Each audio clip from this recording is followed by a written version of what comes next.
ये कहानी एक बहुत ही बड़े और खूबसूरत से जंगल की है। इस जंगल में सभी प्रकार के पक्षी रहा करते थे। जंगल में मिट्ठू महाराज का राज्य था, इसीलिए जंगल में सब कुछ ठीक ठाक चल रहा था। उस जंगल में एक मीनू चिड़िया भी रहा करती थी। वो मीनू चिड़िया पक्षियों के नए घरों पर रंग किया करती थी। मीनू चिड़िया अपना काम बहुत ही ज्यादा ईमानदारी और मेहनत से किया करती थी। बस इसी कारण से जंगल के सभी पक्षी मीनू चिड़िया का काम बहुत ज्यादा पसंद किया करते थे।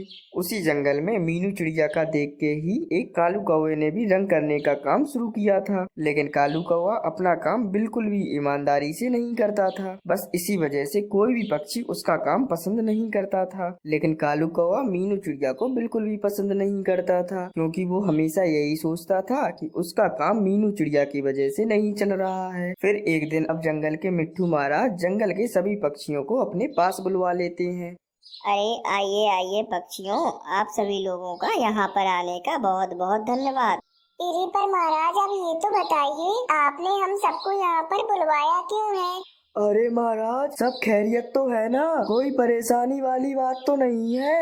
अरे पक्षियों, मुझे आप सब लोगों को ये बताना था कि वो हमारे बाजू वाले जंगल से एक संदेश आया है। उनके जंगल में घरों में रंग करने का कंपटीशन रखा गया है। ये अच्छा, पर महाराज अचानक से उनके जंगल में ये प्रतियोगिता क्यों हो रही है? अरे महाराज, अब आप ही बताइए कि हमें क्या करना होगा फिर। अरे कालू कौवे, उन्होंने हमें संदेश भिजवाया है कि अब हमारे जंगल के भी पक्षी वहाँ पर भाग ले सकते हैं। वाह महाराज, ये तो बहुत अच्छा है। इसमें तो सच में बहुत मजा आएगा। अरे पर महाराज, हमारे जंगल में तो सिर्फ मीनू चिड़िया और कालू कौवा ही रंग करते हैं। अच्छा तो फिर ठीक है मीनू चिड़िया और कालू कौवे, आप दोनों मुझे बता दो कि आप दोनों उस मुकाबले में भाग लोगे या नहीं लोगे। अरे हाँ हाँ महाराज, ठीक है, पर मेरे मन में अभी भी एक सवाल आ रहा है, क्या जीतने पर हमें वहाँ इनाम मिलेगा?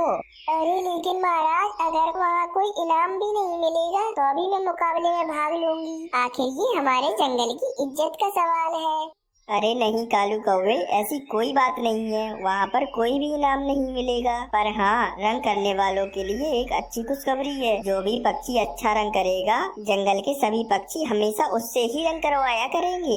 अरे पक्षियों, मुझे पता है, देखना ये मुकाबला तो हमारी मीनू चिड़िया ही जीतेगी। अरे हाँ रंगीन पक्षी, तुम सही कह रहे हो, क्योंकि मीनू चिड़िया ही तो है जो जंगल में सबसे अच्छा रंग करती है। अच्छा चलो तो फिर ठीक है पक्षियों, अब हमें कल मुकाबले के लिए भी जाना है, इसीलिए आप सब अब अपने अपने घर चले जाइए। फिर अब सभी पक्षी अपने अपने घर चले जाते हैं।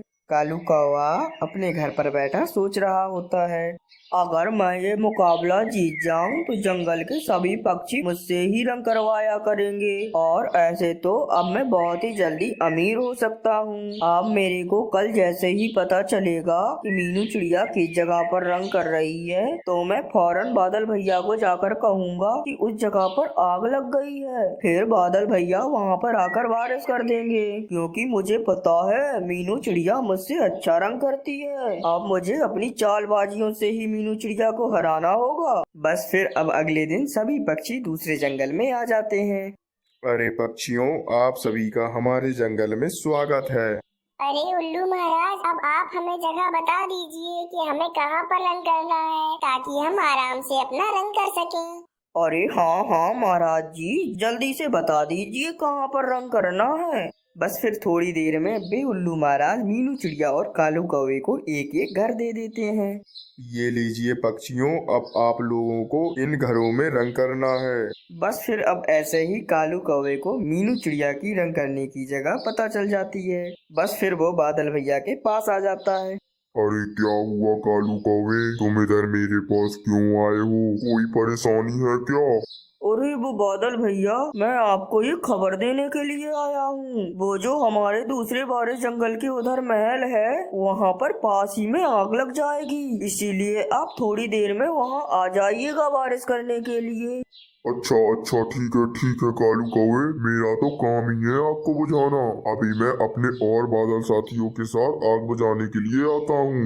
बस फिर ऐसे ही वो कालू कौवा बादल को झूठ बोलकर अपने जंगल में आ जाता है। अरे कालू कौवे, तुम कहाँ पर चले गए थे? मुझे तुम्हें एक बात बतानी थी। वो जो उल्लू महाराज ने तुम दोनों को रंग करने के लिए घर दिए थे, वो अब उन्होंने बदल दिए हैं। जिस घर पर मीनू चिड़िया रंग करती थी, उस पर अब तुम्हें करना होगा रंग। इसलिए अब तुम पुराने महल के पास जाओ और जाकर वहाँ पर रंग करो। अरे पर महाराज, ऐसा क्यों कर दिया है उल्लू महाराज ने? तेरी पता नहीं कालू कौवे, उल्लू महाराज ने ऐसा क्यों किया है। पर अब तुम वहाँ रंग करने जाओगे जहाँ मैं जा रही थी, और जहाँ तुम रंग करने जा रहे थे वहाँ मैं जाऊंगी अब। ये सब बातें सुनकर कालू कौवा सोच रहा होता है, अरे ये सब क्या हो गया है? अब तो भी बादल भैया मेरे घर पर बारिश कर देंगे, और अब तो इतना समय भी नहीं है कि मैं बारिश का इंतजार कर सकूं। बस फिर क्या था, अब कुछ ही देर में कालू कौवा और मीनू चिड़िया अपने अपने घरों पर रंग कर लेते हैं। अब जब उल्लू महाराज मीनू चिड़िया के घर का रंग देखने आते हैं तो वे कहने लगते हैं, अरे वाह वाह वाह मीनू चिड़िया, तुम्हारे घर का रंग तो सच में बहुत ही ज्यादा अच्छा है। ये मुझे बहुत ही ज्यादा पसंद आया है। बस अब तो केवल कालू कौवे का घर ही देखना बाकी रह गया है। मैं जाता हूँ और उसका भी घर देख लेता हूँ। और दूसरी तरफ वो बादल कालू कौवे के घर पर बारिश कर देता है और उसका पूरा रंग खराब कर देता है।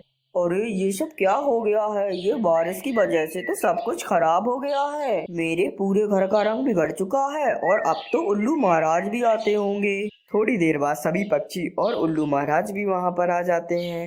अरे कालू कौवे, तुमने तो पूरे ही जंगल में सबसे ज्यादा खराब रंग किया है, इसीलिए तुम तो पहले ही मुकाबले से बाहर हो गए हो।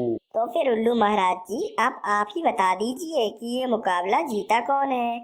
देखिए महाराज, ये मीनू चिड़िया का रंग जंगल में सभी पक्षियों को सबसे ज्यादा पसंद आया है, इसीलिए जीती तो सिर्फ मीनू चिड़िया ही है। और इसीलिए आज से सभी जंगलों के पक्षी अब मीनू चिड़िया से ही रंग करवाया करेंगे। ईरी, आप सबका बहुत बहुत शुक्रिया, जो आप सबने मेरे इस काम को इतना पसंद किया। फिर ऐसे ही उस कालू कौवे पर उसी की चाल उल्टी पड़ जाती है और मीनू चिड़िया को उसकी मेहनत का सिला मिल जाता है।